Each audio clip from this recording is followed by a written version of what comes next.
오늘은요, 자유는 공짜가 아니다라는 제목으로 마가복음 1장 32절에서 39절의 말씀을 저희가 함께 합독하도록 합니다.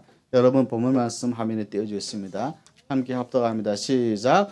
저물어 해질 때에 모든 병자와 귀신 들린 자를 예수께 데려오니 온 동네가 그 문 앞에 모였더라. 예수께서 각종 병이 묻은 많은 사람을 고치시며 많은 귀신을 내쫓으시되 귀신이 저희를 알므로 그 말하는 것을 허락하지 아니하시니라. 새벽 아직도 밝기 전에 예수께서 일어나가 한적한 곳으로 가사 거기서 기도하시더니 시몬과 및 그와 함께 있는 자들이 예수의 뒤를 따라가 만나서 이르되 모든 사람이 주를 찾나이다. 이르시되 우리가 다른 가까운 마을들로 가자. 거기서도 전도하리니 내가 이를 위하여 왔노라 하시고 이에 온 갈릴리에 다니시며 그들의 여러 회당에서 전도하시고 또 귀신들을 쫓아오시다. 아멘. 제가 몇 년 전에요, 미국 이제 백악관과 그렇게 멀지 않은 곳에 그 워싱턴 DC에 갔다가 한국 전쟁 기념 공원을 볼 기회가 있었습니다. 근데 그곳에 가면서 한 비문을 보게 되었는데요. 근데 그곳엔 이런 글귀가 씌워져 있었어요. Freedom is not free라고 하는 빈문이었습니다. 아마도 한국이 얻은 자유는 수많은 사람들의 희생과 수고의 결과인 것을 말하는 것이고 잊지 말고 기억하라고 하는 그런 의미였던 것 같습니다.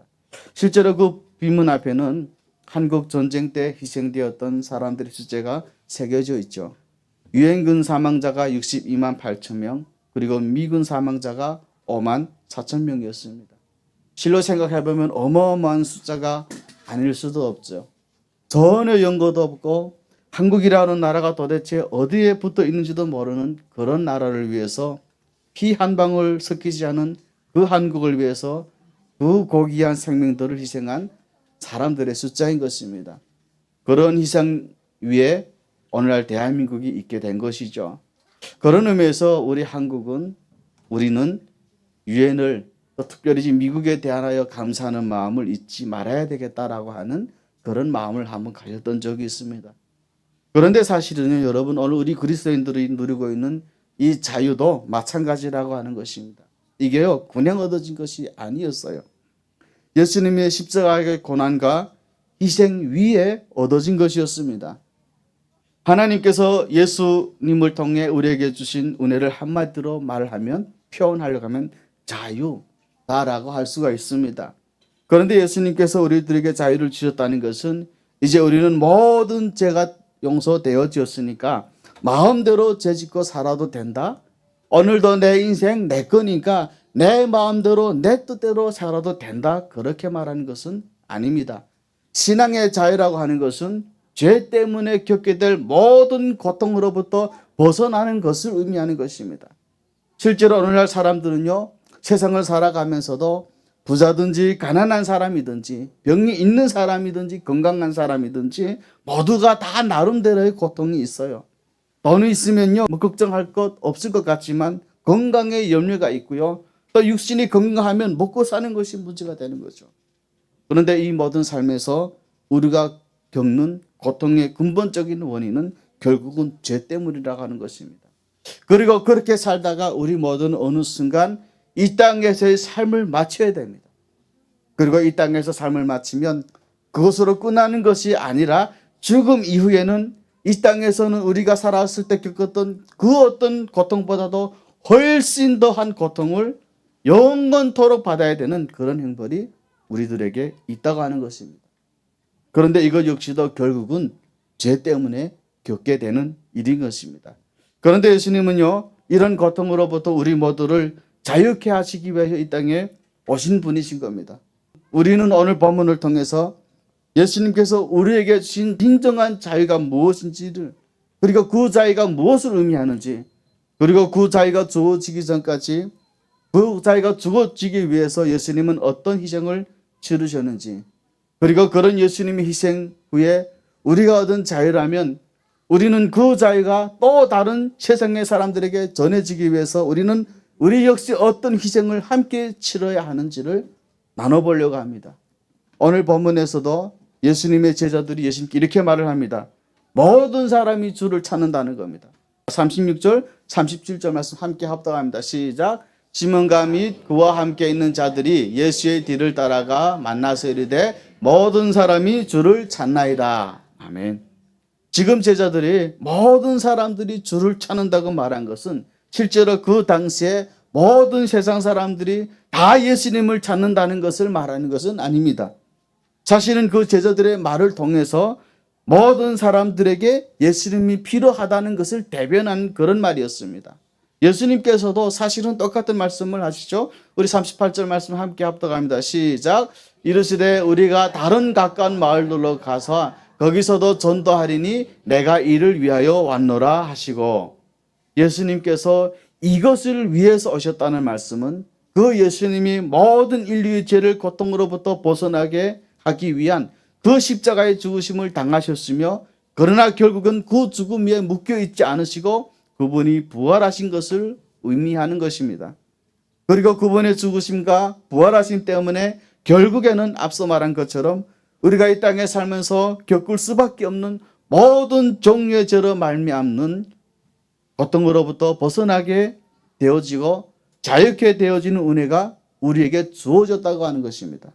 실제로 예수님 당시의 사람들도 예수님을 찾을 수밖에 없는 공감이 있었어요.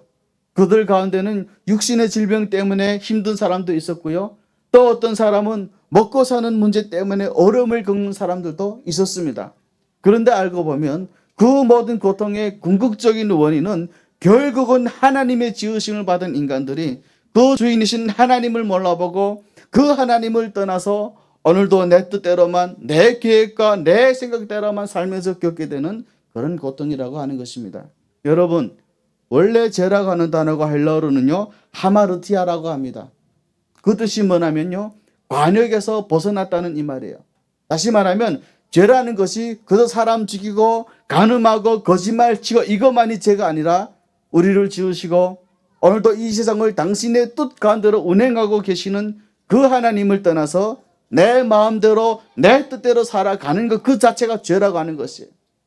그렇기 때문에 오늘 이 자리에 앉으신 우리들도 지금 이 순간 비록 간음은 안 했지만, 비록 우리들이 사람을 죽이지는 않았지만 오늘도 내 인생 내 것이라고 하는 그 마음 가운데 내가 생각하는 대로 내 삶의 기준을 잡은 대로 내 계획대로만 인생을 살아가고 계신다면 그런 분들은 지금 죄를 짓고 있는 것입니다.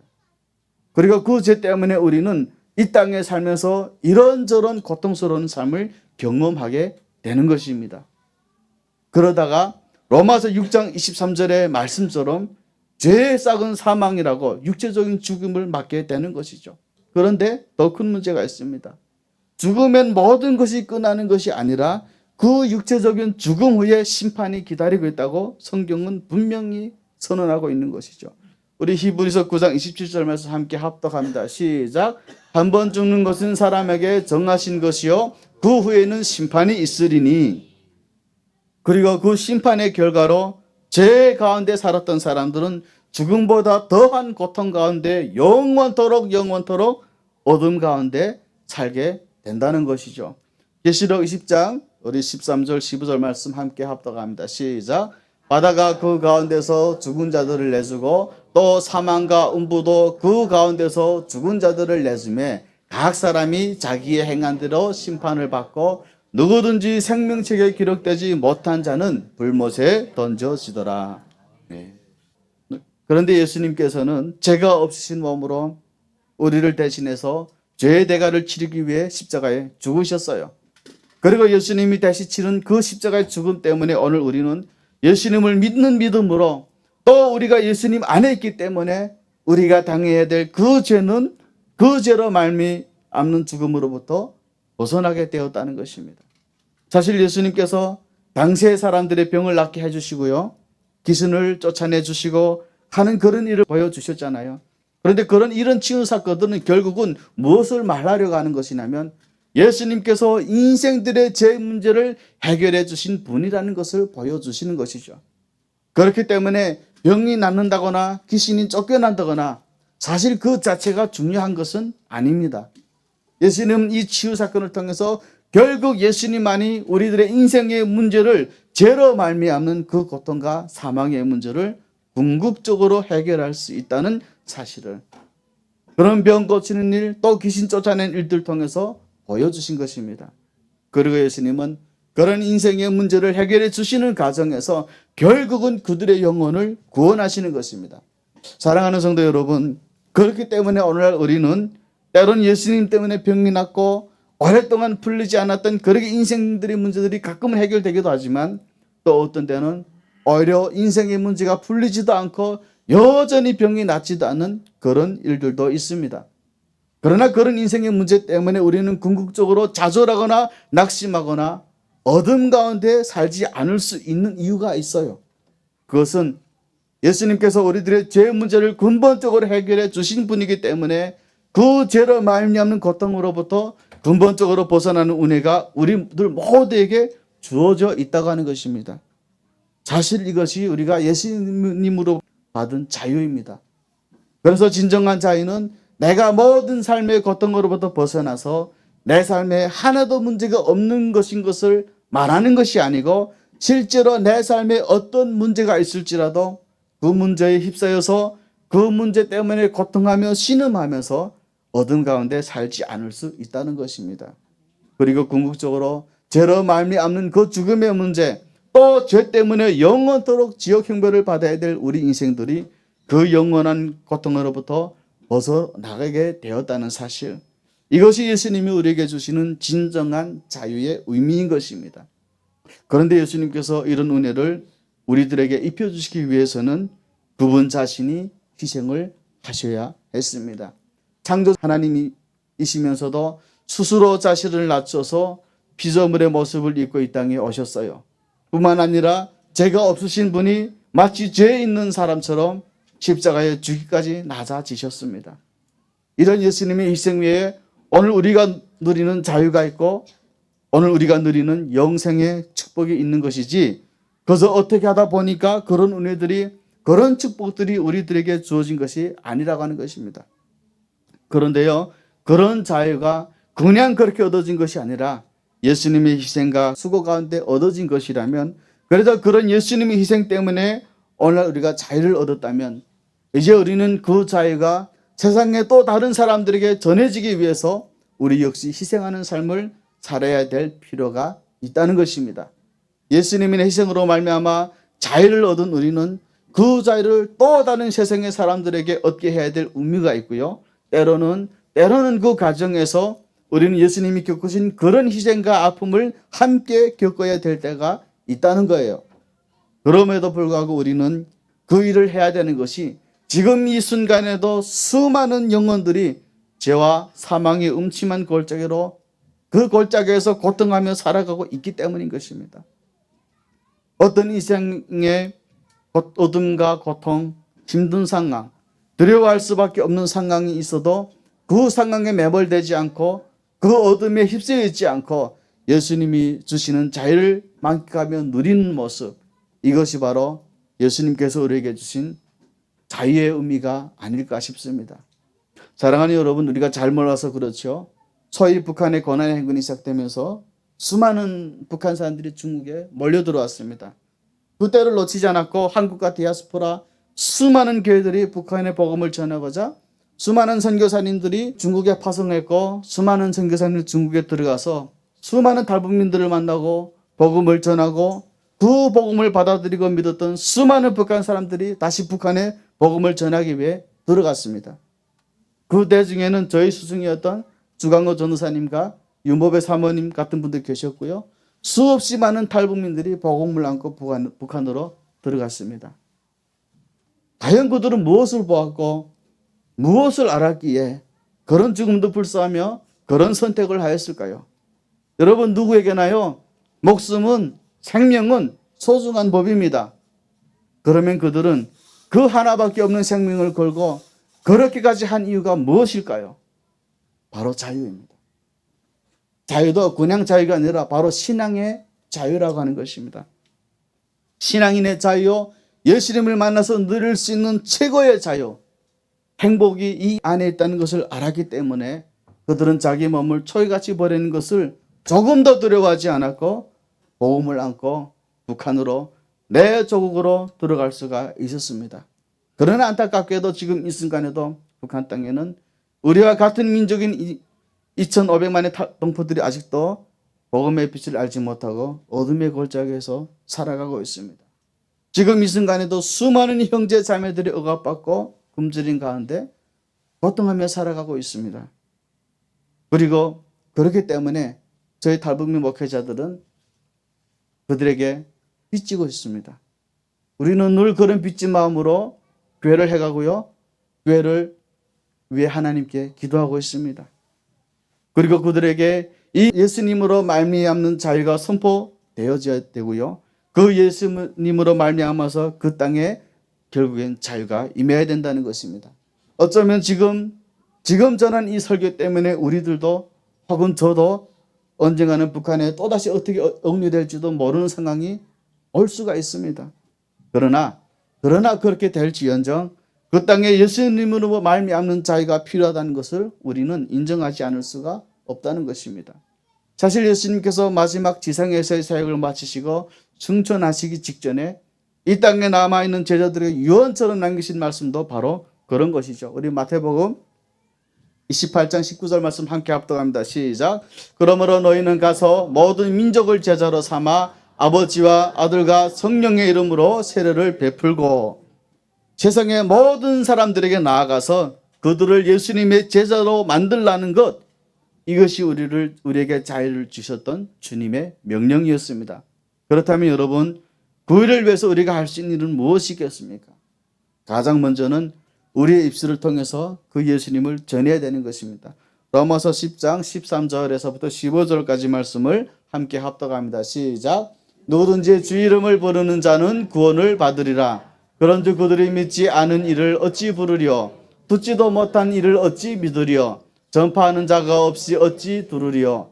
보내심을 받지 아니하였으면 어찌 전파하리요? 기록된 바 아름답도다 좋은 소식을 전하는 자들의 발이여 함과 같으니라. 아멘. 누군가가 가서 그 어둠의 땅에서 죄로 말미암는 그 고통 가운데 신음하고 있는 영혼들에게 예수님을 전해야 된다는 것이에요. 그렇기 때문에 오늘날 우리 큰빛교회도 앞으로도 많은 선교사들도 잘 준비해서 북한으로, 중국으로, 아프리카로, 남미로 세계 방방곳곳에 보내져야 됩니다. 우리는 이 땅에서 머물고 있으면 안 돼요. 지금이 좋사옵니다라고 있으면 안 되고요. 우리의 사명은 내가 예수님으로부터 받은 그 은혜를 많은 사람들에게 전해야 되는 것이 우리의 사명이고 비전이라고 저는 생각을 하고 있습니다. 그래서 이 예수님의 복음이 그들에게 자유를 가져다 줄 수 있도록 우리가 마땅히 해야 하는 것입니다. 그런데 안타까운 것은 그렇게 우리가 입술로 복음을 전하는 것조차도 결코 쉽지 않다는 것입니다. 오늘날 현대 사회는요, 포스트 모더니즘이라고 얘기를 합니다. 이게 무슨 말이냐면 오늘날 현대인들도요, 모든 것을 상대화시킵니다. 그래서 절대 진리는 없다는 거예요. 이것도 맞고 저것도 맞을 수 있는 것이지 어느 하나 이것만이 진리다라고 주장할 수 없다는 것입니다. 그래서 현대인들은 기독교에서 말하는 절대 진리를 인정하지 않습니다. 왜 예수를 통해서만 구원의 통로가 있느냐? 부처에게도 있고 이슬람에게도 구원은 있다고 말하는 것입니다. 그리고 예수님에게만 구원이 있다고 말하는 기독교를 아주 독선적이고 타협할 줄 모르는 편협한 종교로 인정을 하고 있습니다. 그렇기 때문에 오늘날 우리가 예수님을 전하면 모든 사람들이 그 예수를 받아들일 것이라고 하는 생각을 버리셔야 돼요. 우리들이 앞으로 예수님을 전하면 앞으로 점점 더 세상에 많은 사람들이 그런 우리를 공격할 것입니다. 그런 우리를 적대시할 것입니다. 그러나 그럼에도 불구하고 우리는 이 예수를 전해야 되는 것입니다. 그것이 주님의 명령이고 주님으로부터 자유를 받은 그 은혜에 보답하는 길이기 때문에 그렇습니다. 지금 무슬림이나 공산권 같은 데서요, 복음을 전하기가 너무너무 쉽지 않죠. 예수님 전하는 그것 때문에 때로는 집을 잃고 가족도 잃고 심지어는 생명을 잃은 사람들 무지 있습니다.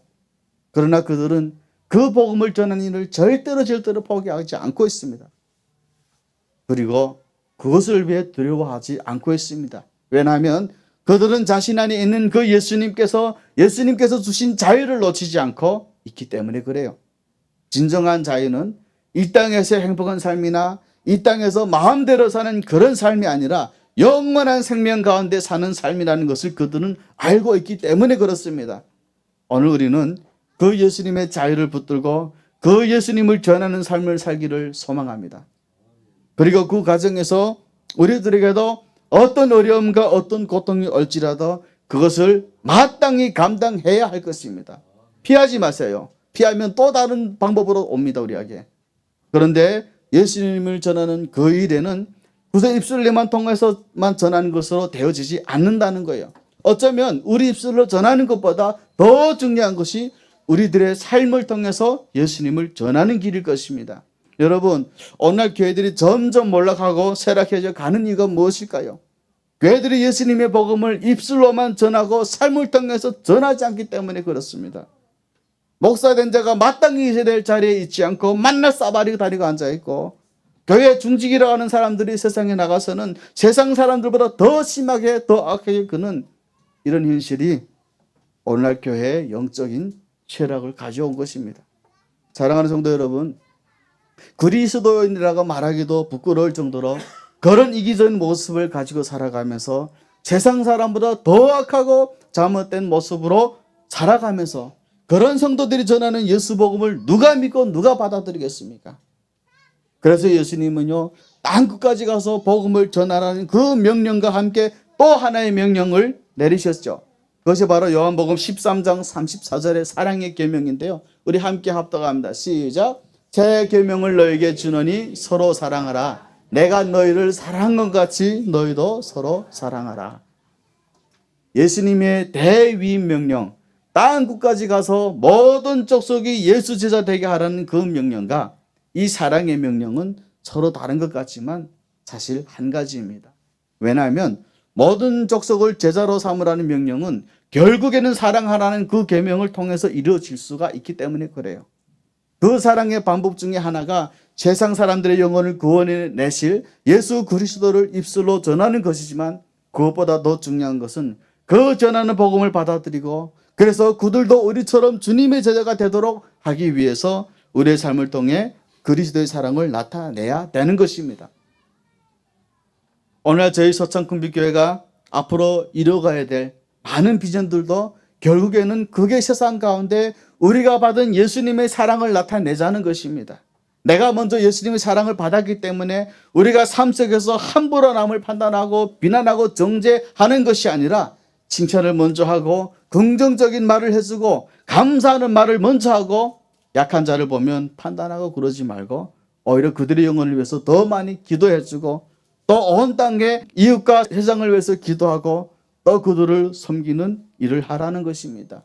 여러분, 이게 바로 뭐냐면 미셔널 라이프라고 하는 것입니다.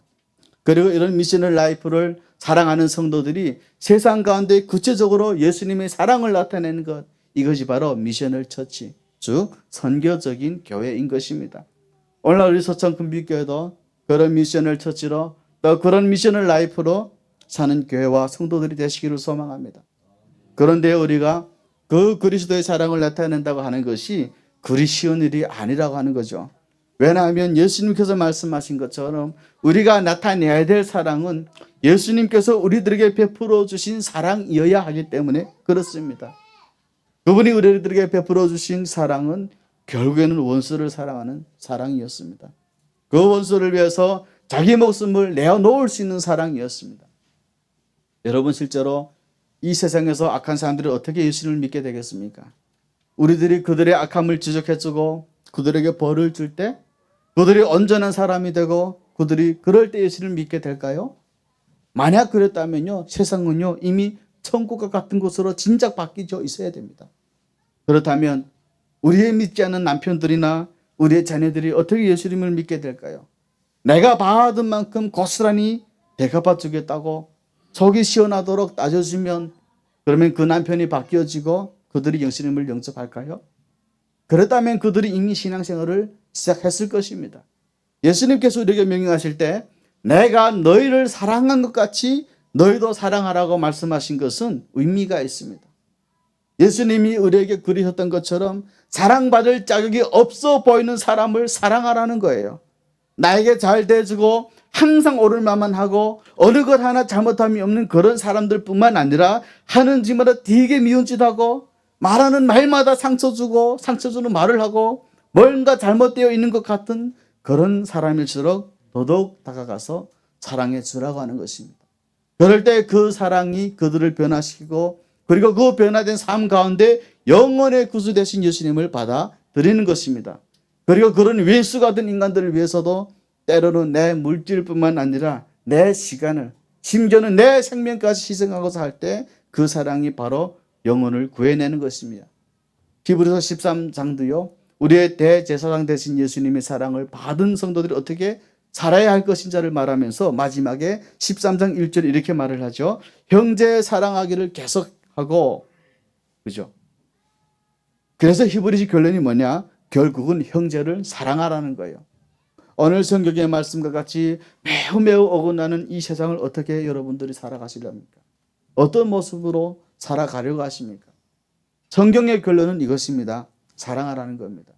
속상해도요, 마음에 안 들어도 먼저 다가가고 먼저 사랑하라는 것입니다. 이것이 주님의 명령이기 때문에 그래요. 여러분, 되게 쉽지 않은 말을 제가 지금 여러분들에게 던지고 있습니다. 저도 쉽지가 않아요. 되게 원수 같은 사람들 되게 많거든요. 꼴보기도 싫고요. 말도 하기 싫고 눈도 마주보기도 막 싫어요. 갑자기 보면 눈이 갑자기 제 눈이 그게 쪽 째개진 눈은 아닌데 여튼 가만 보면 제 눈도 째개지게 되는 사람들도 있어요. 어떻게 그 사랑을 실천해 가야 될까? 그리고 그 사랑은 결국 죽어가는 영혼들을 건져내는 것입니다. 그런데 그 사랑을 하는 하는 데서 가장 방해가 되는 것이 뭔지 아세요, 여러분? 돈이더라고요. 결국에는 돈입니다.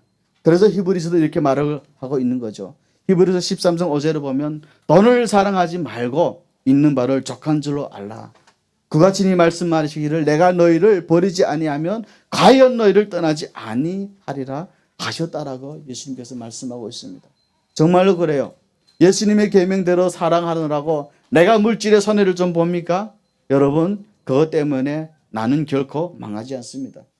말씀하신 것처럼 내가 너희를 결코 버리지 않을 것이고 떠나지 않으리라고 약속하셨기 때문에 절대로 망하지 않습니다.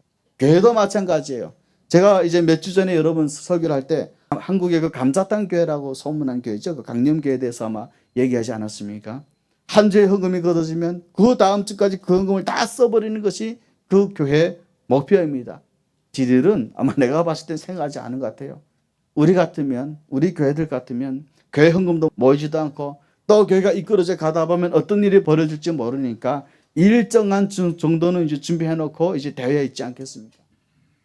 사실은 그 말이 맞는 말이에요. 그래야 됩니다. 그것이 되게 안전하기 때문에 그러죠. 그런데 놀라운 것은요, 신기하게도 그렇게 살아도 그렇게 교회를 운영해도 그 교회는 결코 망하지 않았다고 하는 것입니다. 오히려 하나님이 더 세워주셨어요. 무엇을 말하려고 하는 것일까요? 우리도 강림교회처럼 뭐 헌금 걷어주면 그 다음 주에 다 쓰자는 말은 아닙니다. 돈 때문에 마땅히 해야 될 일을 하지 못하게 돼서는 안 된다고 드리는 말씀입니다.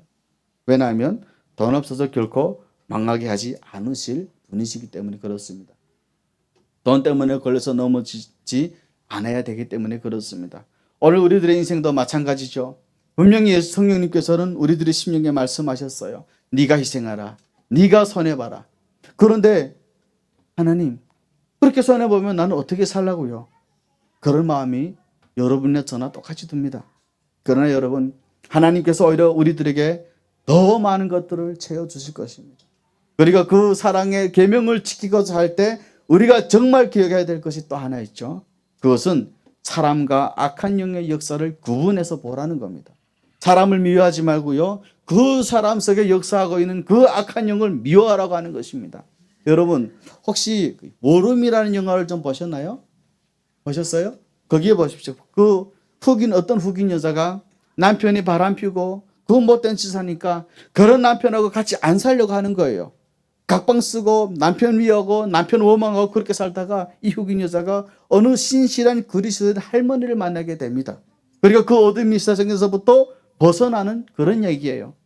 그때 그 신실한 노자면이 이렇게 말을 합니다. 에베소서 6장 12절의 말씀인데요. 당신이 지금 싸우고 있는 싸움은 남편과의 싸움이 아니라 지금 이 순간에도 남편의 마음을 음란하게 만들고 있는 악한 영들과의 싸움이고, 또 그런 남편을 보면서 당신의 마음까지 어두워져 있는 당신 자신과의 싸움이다 라는 그런 말을 합니다. 여러분들이 꼭 추천할게요. 꼭 한번 울음이라는 영화를 보십시오. 그게 유명한 영화는 아닌데 어찌어찌 하다 보니까 저거 보게 된 거거든요. 여러분 지금 이 순간에도 우리들의 마음을 힘들게 하는 지체를 볼 때 그 사람과 그 사람 안에 역사하는 악한 영을 구분해서 보십시오. 그렇지 않으면 우리들은 반드시 사탄의 속임수에 넘어갑니다. 물론 누군가가 연약하고 때로는 악한 모습을 보이고 있다면 1차적으로는 그런 연약하고 약한 모습을 보인 그 사람에게도 책임이 있습니다. 그 사람이 그 자신이 영적으로 깨어있지 않았다면 그런 악한 영의 역사에 흔들리진 않았겠죠. 마음도 빼앗기지 않았겠죠. 그렇지만 우리가 영적인 분별을 가지고 사람을 보면 그 연약한 지체가 그렇게 밉지만은 않을 것입니다. 어느 순간 그 연약한 지체가 지극히 불쌍해 보이고 지극히 안타까운 마음이 들게 될 것입니다. 그럴 때 우리는 비로소 그 연약한 자를 사랑할 수 있고요. 그 연약한 자를 위해서 기도해 줄 수 있고 심지어는 축복해 줄 수 있는 것입니다. 여러분 바로 이것이 우리가 받은 자유를 세상에 전하기 위해서 우리가 겪어야 되는 희생이고 아픔입니다. 그런데 문제는 그게 그렇게 쉽지 않다는 거예요. 그러면 어떻게 해야 할까요? 이 대답 역시도 예수님의 모습을 통해서 알 수 있습니다. 우리 35절 말씀 함께 합독합니다. 시작.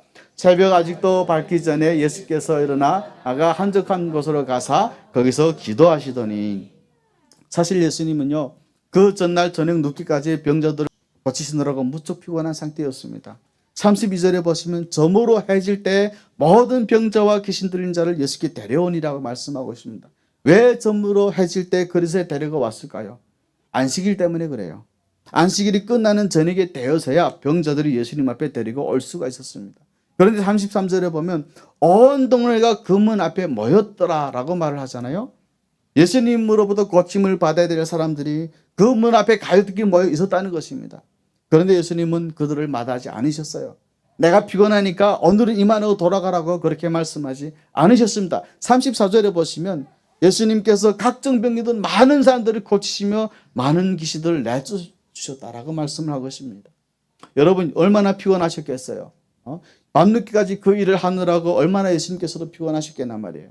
그런데 그 다음날 아침 예수님은 바로 그 피곤함을 핑계대고 주무시지 않으셨습니다. 예수님도 그 전날 밤 늦도록 사역을 하셨지만 많이 피곤하셨지만 그 다음날 아침 일찍 날도 밝기 전에 한적한 곳에 가셔서 기도하셨다고 말씀하고 있습니다. 왜 예수님은 그렇게 하셨을까요? 갈릴리 전역의 전도 여행을 떠나시기 전에 그 어떤 준비보다도 하나님 아버지와의 내밀한 교제를 통한 영적 준비가 필요했기 때문에 그렇습니다. 실제로 복음서에 보면요, 예수님이 12 제자를 선택하시거나 오병이의 기적을 베푸시거나 죽은 나사로를 다시 살리셨을 때, 그리고 그 십자가에 못 박혀 죽으시기 전까지 간절히 기도하셨어요. 왜 예수님께서 기도를 하셨을까요? 육신을 입고 오셨기 때문에 그렇습니다. 사랑하는 여러분, 오늘날 우리를 통해서 누군가에게 자유가 주어져야 한다면 기도하지 않을 수 없겠죠. 지금 이 상황에서 내가 도대체 어떻게 해야 되는지, 저 연약한 지체를 내가 어떻게 상대해야 되는지, 그리고 심지어는 무엇보다 그것을 위해서 내가 살아야 될 희생적인 삶을 위해서 내가 내려놓아야 될 것들을 내려놓게 해 주신다는 것입니다. 사람들의 인생의 무거운 짐은 안 버리고요, 길을 묻습니다. 주님 어떻게 합니까? 주님 도와주십시오. 근데 자기들은요 그 가장 뜨거운 짐을 지고 있어요. 인생에 무거운 짐이 있어요.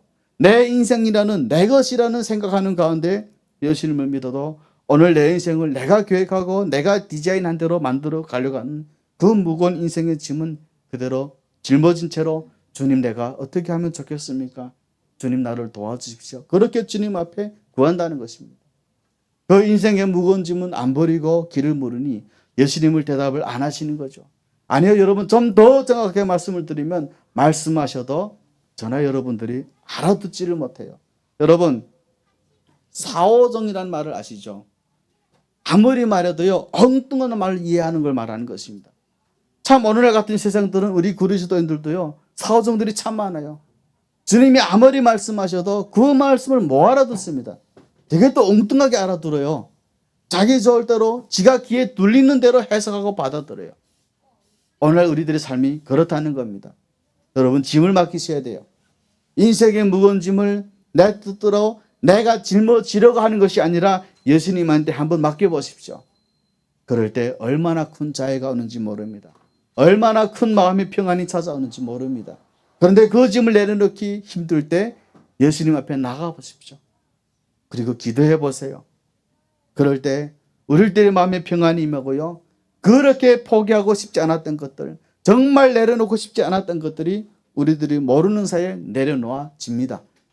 그리고 그럴 때 비로소 놀라운 은혜의 역사가 있게 되는 것입니다. 말씀을 마치도록 하겠습니다. 사랑하는 성도 여러분, 오늘도 예수님은 우리에게 명령하고 말씀하세요. 내가 너희를 위하여 희생하고 손해본 것처럼 너도 나를 위해서 자존심 좀 꺾을 수는 없겠냐? 나도 너를 위해서 내 물질을, 내 시간을 희생해 줄 수는 없겠니? 너도 나를 위해서 내가 너희가 먼저 다가갔던 것처럼 너도 먼저 다가갈 수는 없겠니? 라고 물으십니다. 오늘 이 시간 예수님이 그리셨던 것처럼 내가 희생을 치름으로 세상 사람들에게 자유가 임할 수 있다는 것을 그런 믿는 가운데 그런 은혜의 삶을 살며 희생하고 기꺼이 여러분들이 손해보는 삶을 사는 그런 저와 여러분들 되시기를 예수님 이름으로 축원합니다.